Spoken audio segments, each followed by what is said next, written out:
Welcome back to Tamil creators hub. யூடியூப்ல viral ஆகிற faceless shorts எப்படி கிரியேட் பண்ணுறாங்கன்னு தெரியுமா? கேன்வா யூஸ் பண்ணி இந்த மாதிரி ப்ரொஃபஷனலான ஷார்ட்ஸ் கிரியேட் பண்ண முடியும். இந்த வீடியோவில் ஒரு வைரல் யூடியூப் சேனல் ஷார்ட்ஸை எக்ஸாக்டாக கேன்வாவில் எப்படி ரீக்ரியேட் பண்ணுறதுன்னு ஸ்டெப் பை ஸ்டெப்பாக பார்க்க போகிறோம். முழுசாக வீடியோ பாருங்கள்.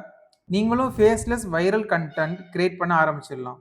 நான் ஜஸ்ட் தியரி மட்டும் சொல்லலை, இந்த மெத்தட் ஆக்சுவலி ஒர்க் ஆகுதுன்ற ப்ரூஃப் கூட காட்ட போகிறேன். இந்த சேனலை பாருங்கள், ஃபேஸ்லெஸ் ஷார்ட்ஸ் மட்டும் கிரியேட் பண்ணி ஆயிரக்கணக்கான வியூஸ் வாங்கிட்டு இருக்கு. இந்த மாதிரி எக்ஸாக்ட் ஸ்டைலில் தான் நம்ம கேன்வாவில் ரீக்ரியேட் பண்ண போகிறோம். அதனால் வீடியோவை ஸ்கிப் பண்ணாமல் பாருங்கள், இது உங்களுக்கு கேம் சேஞ்சராக இருக்கலாம். இப்போது இந்த ஷார்ட்ஸை எப்படி கிரியேட் பண்ணியிருக்காங்கன்னு ஸ்டெப் பை ஸ்டெப்பாக பிரேக் டவுன் பண்ணலாம். நான் ஆல்ரெடி ரெஃபரன்ஸாக எடுத்திருக்க அந்த யூடியூப் சேனல்லேருந்தே 60K வியூஸ் போன ஒரு வீடியோவை ப்ளே பண்ணுறேன். அதை ஃபஸ்ட்டு பாருங்கள். இதில் ஃபஸ்ட்டு 5 செகண்டுக்கு ஒரு சின்ன ஹூக் தான் வச்சுருக்காங்க. அதுக்கப்புறம் தான் ஆக்சுவல் கோட்டே ரிவீல் ஆகுது. அவ்வளோதான் இந்த ஷார்ட்ஸ். சிம்பிளாக இருக்குது, பட் ஆனால் வியூஸ் நிறைய போயிருக்கு. இதை கேன்வாவில் நம்ம எப்படி பண்ணுறதுன்னு பார்க்கலாம். நான் ஃபஸ்ட்டு என் கேன்வா அக்கௌண்ட்டுக்குள்ளே லாகின் பண்ணிக்கிறேன். லாகின் பண்ணிவிட்டு நீங்கள் டாப் லெஃப்ட்டில் கிரியேட்டுக்கு போயிட்டு யூடியூப் ஷார்ட்ஸ்ன்னு டைப் பண்ணி உங்களோட கேன்வாஸ்குள்ளே போயிருங்க. இப்போது கீழே இருக்க டைம்லைனில் அந்த ப்ளஸ் அமுக்கி பிளாங்க்குன்னு கொடுத்தீங்கன்னா பிளாங்கான ஒரு 5 செகண்ட் டைம்லைன் வரும். அதை 9 செகண்டாக செட் பண்ணிக்கிறேன். இப்போது அதனோட பேக்ரவுண்டை பிளாக்காக மாற்றிட்டு நான் மேலே இருக்க எலமெண்ட்ஸ் டேப்பில் ஷேப்ஸ் கொடுத்துட்டு ஒரு ரெக்டாங்கிள் எலமெண்ட்டை ஆட் பண்ணுறேன். ஆட் பண்ணிவிட்டு அதை நான் மேலே வச்சுட்டு ரீசைஸ் பண்ணிவிட்டு அதில் டெக்ஸ்ட்டை ஆட் பண்ணலாம். எனக்கு பிடிச்ச மாதிரியான ஃபாண்ட்டு, சைஸஸ்ஸு உங்களுக்கு பிடிச்ச மாதிரி அதை பண்ணிக்கோங்க. பண்ணிவிட்டு நம்மளோட ரெஃபரன்ஸ் ஷார்ட்ஸில் இருந்த மாதிரி அதனோட பேக்ரவுண்டை ஒயிட்டாகவும் டெக்ஸ்ட்டை டார்க்காகவும் வச்சுக்கிறேன்.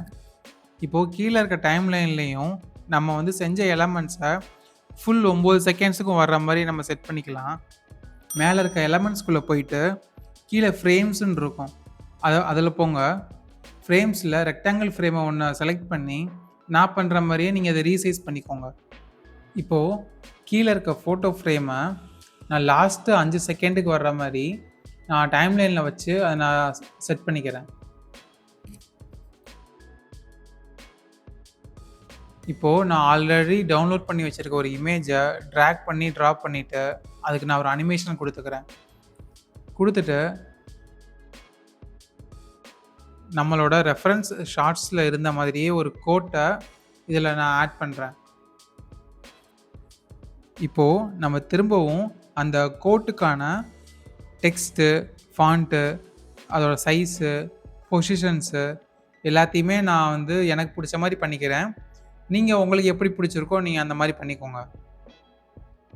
நம்ம கீழே இருக்க டைம்லைனையும் அதுக்கேற்ற மாதிரி அட்ஜஸ்ட் பண்ணிவிட்டு அந்த டெக்ஸ்ட்டை நம்ம அனிமேட் பண்ணலாம். ஃபஸ்ட்டாக செஞ்ச அந்த ஒயிட் கலர் பேக்ரவுண்ட் இருக்க எலமெண்ட்டையும் அனிமேட் பண்ணிக்கலாம்.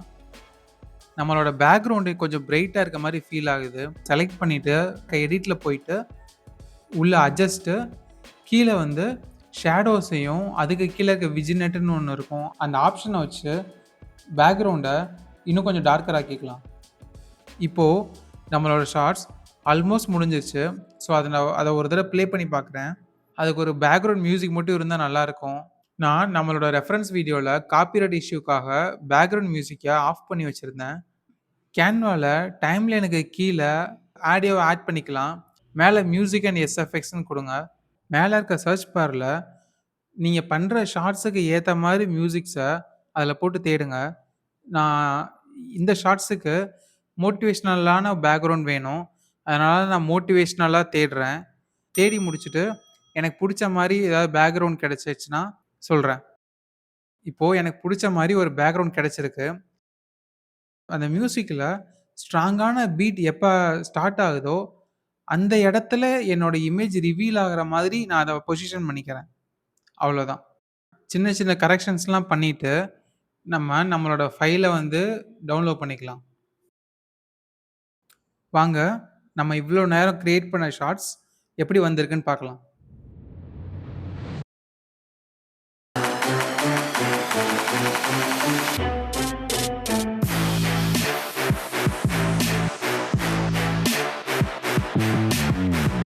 பண்ண ஷார்ட்ஸ் எப்படி இருக்குன்னு கமெண்ட்ல சொல்லுங்க. நீங்களும் ட்ரை பண்ணுங்க. உங்களுக்கு இந்த வீடியோ புடிச்சிருந்தா லைக் பண்ணுங்க, சப்ஸ்கிரைப் பண்ணுங்க. அண்ட் ஃபைனலி தேங்க்ஸ் ஃபார் வாட்சிங்.